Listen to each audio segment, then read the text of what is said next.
खबर के करेंगे। नीतीश कुमार के बेटे निशांत कुमार को लेकर सियासत थमने का नाम नहीं ले रही है। ये बात तब है जब जेडीयू की ओर से ये साफ कर दिया गया है कि निशांत राजनीति में नहीं आ रहे, पर आरजेडी के नेता ये कह रहे हैं कि यदि निशांत सियासत करना चाहें तो इसे बीजेपी नहीं करने देगी। सवाल है कि परिवारवाद के आरोपों से दूर रहने वाले नीतीश कुमार के बेटे को लेकर विपक्ष को सियासत क्यों सूझ रहा है। नीतीश कुमार जी के पुत्र अगर समाज सेवा करना चाहते हैं आना चाहिए, लेकिन बीजेपी वाले आने नहीं देंगे। सबसे बड़ा बाधा तो बीजेपी वाले। परिवारवाद से दूर रहने वाले बिहार के मुख्यमंत्री नीतीश कुमार के बेटे निशांत को लेकर बीते कुछ दिनों से विपक्ष लगातार सियासत कर रहा है। आरजेडी नेता मृत्युंजय तिवारी कह रहे हैं कि निशांत यदि सियासत में कदम रखें या समाज सेवा करें तो बीजेपी ये होने नहीं देगी। एक बार फिर सुनिए आरजेडी नेता क्या कह रहे हैं। मुख्यमंत्री श्री नीतीश कुमार जी के पुत्र अगर समाज सेवा करना चाहते हैं, राजनीति में आना चाहते हैं तो आना चाहिए, लेकिन बीजेपी वाले आने नहीं देंगे। सबसे बड़ा बाधा तो बीजेपी वाले हैं। तो अगर अपने पिता के विचारों को, उनके द्वारा किए गए कार्यों को कोई पुत्र आगे बढ़ाना चाहता है तो इसमें हर्ज क्या है। मंगलवार को ही जेडीयू के मुख्य प्रवक्ता नीरज कुमार ने निशांत को लेकर तमाम अटकलों पर विराम लगाते हुए कहा था कि नीतीश ही जेडीयू के एकमात्र नेता हैं। आरजेडी के आरोप पर अगले दिन यानी बुधवार को भी नीरज ने कहा विपक्ष के लोग बेमतलब की सियासत कर रहे हैं। न इस संबंध में जनता दलियू के सर्वमान्य नेता माननीय नीतीश कुमार जी की कोई भावना आई है, न जिनके शामिल होने की बात कही जा रही है वह आ रहा है कि 2025 से 30 जो नीतीश कुमार जी के राज्य के मुख्यमंत्री के रूप में राज्य की जनता निर्वाचित करने वाली है, उससे बहुत लोगों को राजनीतिक अपच हो रहा है। माननीय मुख्यमंत्री नीतीश कुमार जी राष्ट्रीय राजनीति के विमर्श में एक ऐसे व्यक्ति हैं जिनको आदरणीय नरेंद्र मोदी जी यह कहते हैं कि डॉक्टर राम मनोहर लोहिया और जॉर्ज फर्नांडिस के बाद समाजवादी मूल्यों की राजनीति करने वाला व्यक्ति कोई है तो नीतीश कुमार जी हैं। और कोई यह दावा करे, 40 साल हमारा भी संबंध है, कि करीबी है मुख्यमंत्री जी के, ये तो भ्रम है। जेडीयू की ओर से ये साफ कर दिया गया है कि निशांत की सियासत में एंट्री नहीं होने जा रही, पर आरजेडी या दूसरी विपक्षी पार्टियों के नेता निशांत पर लगातार सियासत कर रहे हैं। ये बात तब है जब नीतीश कुमार ने कभी सार्वजनिक तौर पर अपने बेटे को लेकर कोई बयान नहीं दिया है। नीतीश पर परिवारवाद का आरोप भी कभी नहीं लगा, जबकि विपक्ष है कि उन्हें नीतीश के बेटे में भी सियासत नजर आ रही है। न्यूज़ 18 के लिए पटना से शैलेंद्र कुमार के साथ ब्यूरो। और पटना के दीघा हाट इलाके में अतिक्रमण हटाने गई पुलिस और प्रशासन की टीम पर असामाजिक तत्वों ने हमला बोल दिया। असामाजिक तत्वों ने अतिक्रमण हटाने वाली टीम और मजिस्ट्रेट के साथ हाथापाई की और गाड़ी पर पथराव कर गाड़ी को क्षतिग्रस्त भी कर दिया। पुलिस 5 असामाजिक तत्वों को हिरासत में लेकर पूछताछ कर रही है। पुलिस पर पत्थरबाजी, लाठी डंडे से हमला,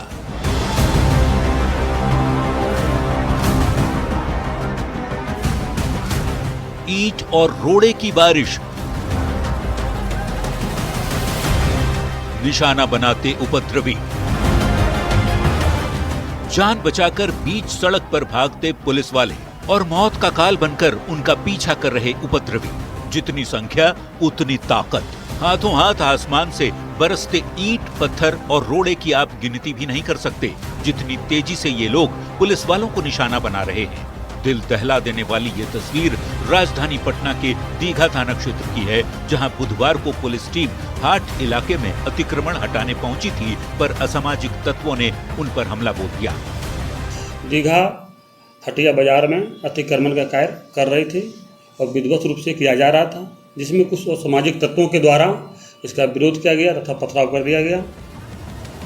पुलिस वाले कुछ समझ पाते, संभल पाते, उससे पहले ही उपद्रवियों ने ताबड़तोड़ हमले करने शुरू कर दिए। वे पुलिस वालों को खदेड़ कर पीटने लगे। अंचल कर्मियों को भी नहीं बख्शा, मैजिस्ट्रेट के साथ भी हाथापाई की।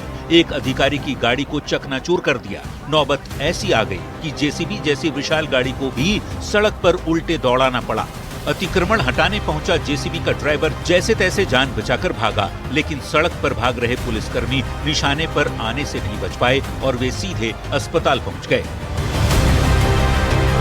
कुछ पुलिसकर्मी एक दो शायद आंसर कुछ घायल हुए हैं, जिसके वो नाम पता इलाज कर हमला किया गया था। मजिस्ट्रेट साहब की एक गाड़ी है जो कि बोलेरो गाड़ी थी, जो कि शीशा जो है क्षतिग्रस्त किया गया है। जान बचाने के लिए सिर पर पांव रखकर भागते स्कूली बच्चों की ये तस्वीर बताती है कि दीघा का हाट इलाका किस कदर रण क्षेत्र में तब्दील रहा। पटना पुलिस एक एक हमलावरों की पहचान करने में जुटी है। वीडियो और सीसीटीवी फुटेज को खंगाला जा रहा है। 5 लोगों को हिरासत में लेकर पूछताछ की जा रही है। देखना होगा पुलिस इस मामले में आखिर क्या कार्रवाई करती है। पटना संवाददाता संजय कुमार के साथ ब्यूरो रिपोर्ट, न्यूज़ 18। और इस बीच कटिहार से आपको बड़ी खबर बताते हैं। जेडीयू नेता को गोली मारी गई है। मनिहारी के जेडीयू प्रखंड अध्यक्ष को गोली मारी गई। प्रकाश मौवार को नजदीक से गोली मारी गई है। गंभीर हालत में उनका इलाज चल रहा है। मूर्ति विसर्जन के बाद विवाद को लेकर ये मेदिनीपुर में वारदात को अंजाम दिया गया। मनिहारी थाना पुलिस पूरे मामले की जांच पड़ताल में जुटी हुई है।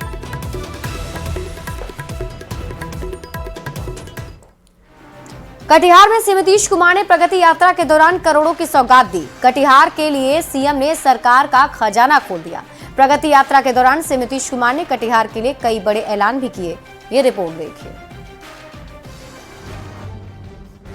सीएम नीतीश कुमार ने कटिहार में प्रगति यात्रा के दौरान सौगातों की बारिश कर दी। सीएम ने कई विकास योजनाओं का तोहफा दिया। सीएम ने 167 करोड़ की लागत से 145 योजनाओं का शिलान्यास और उद्घाटन किया। कोड़ा के रामपुर में आयोजित कार्यक्रम में सीएम ने नवनिर्मित पुस्तकालय और खेल मैदान का भी उद्घाटन किया। साथ ही सीएम नीतीश कुमार ने मोनिहारी स्थित गोगाबिल झील का भी जायजा लिया। कटिहार में उन्होंने कई योजनाओं का शिलान्यास उद्घाटन करते हुए लोगों के जो मांग था उसे पूरा किया। बताते चले कटिहार में 166 करोड़ के लागत से 145 विकासात्मक योजनाओं के सौगात मुख्यमंत्री के तरफ से दिया गया, जिसमें 110 करोड़ के लागत से शिलान्यास और 56 करोड़ के लागत से लगभग 88 योजनाओं का उद्घाटन मुख्यमंत्री ने किया। मुख्यमंत्री ने अधिकारियों के साथ समीक्षा बैठक में कई बड़े बड़े ऐलान किए। कटिहार में गोगाबिल झील का संरक्षण किया जाएगा। गोगाबिल झील को पर्यटन स्थल के रूप में विकसित किया जाएगा। राजेंद्र स्टेडियम को स्पोर्ट्स कॉम्प्लेक्स के रूप में विकसित किया जाएगा। आजमनगर प्रखंड में गोरखनाथ मंदिर का विकास एवं सौंदर्यीकरण किया जाएगा।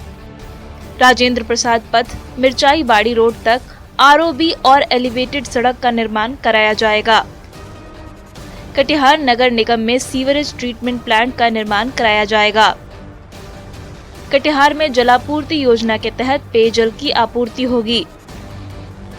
6 प्रखंडों में नए प्रखंड सह अंचल कार्यालय भवन का निर्माण होगा।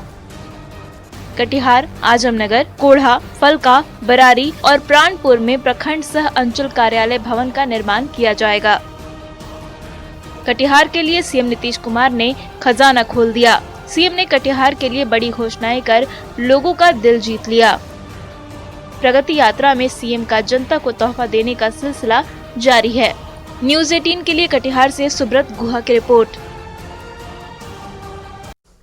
खबर सासाराम से है, जहां करगहर थाना के बभनी गांव में 26 जनवरी से लापता 7 साल के मासूम हिमांशु का शव बरामद हुआ है। घर के बगल में इसे 2 मंजिला मकान में रखे गए भूसे के अंदर से हिमांशु का शव मिला। इसके बाद इलाके में सनसनी फैल गई। सूचना पर पुलिस के अलावे आसपास के कई थानों की पुलिस मौके पर पहुंच गई है। रोहतास के एसपी रोशन कुमार फॉरेंसिक जांच के लिए पूरी टीम लेकर पहुंचे हैं।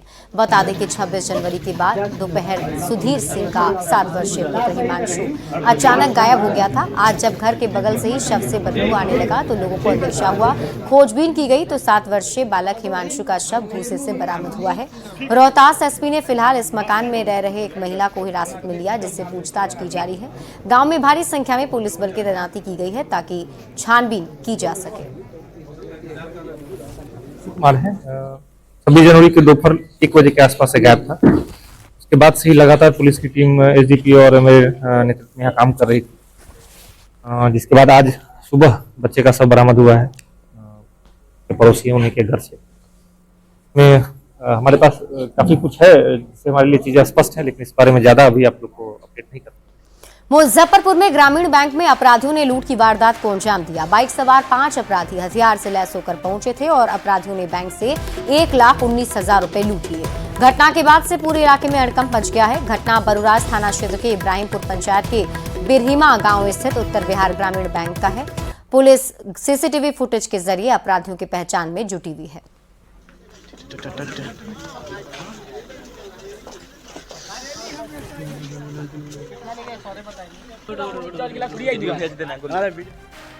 तेजस्वी यादव पर पथ निर्माण विभाग के मंत्री रहते 26 करोड़ के घोटाले के आरोप लगाने के बाद बिहार की सियासत अब गर्म है। डिप्टी सीएम ने तेजस्वी यादव पर यह दावा किया है कि अभी और खुलासे होने बाकी हैं। कई फाइलें अभी खुलनी बाकी है, जिसके बाद तेजस्वी यादव ने डिप्टी सीएम विजय कुमार सिन्हा पर हमला बोला। तेजस्वी यादव ने कहा कि विजय सिन्हा को कोई भाव नहीं देता है।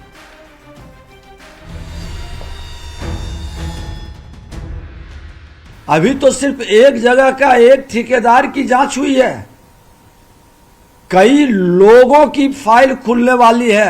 ये अज्ञानी व्यक्ति है, ये उप मुख्यमंत्री बन गए, इनको खुद भी विश्वास नहीं हो रहा होगा। ना सम्राट चौधरी भाव देते, ना मुख्यमंत्री भाव देते।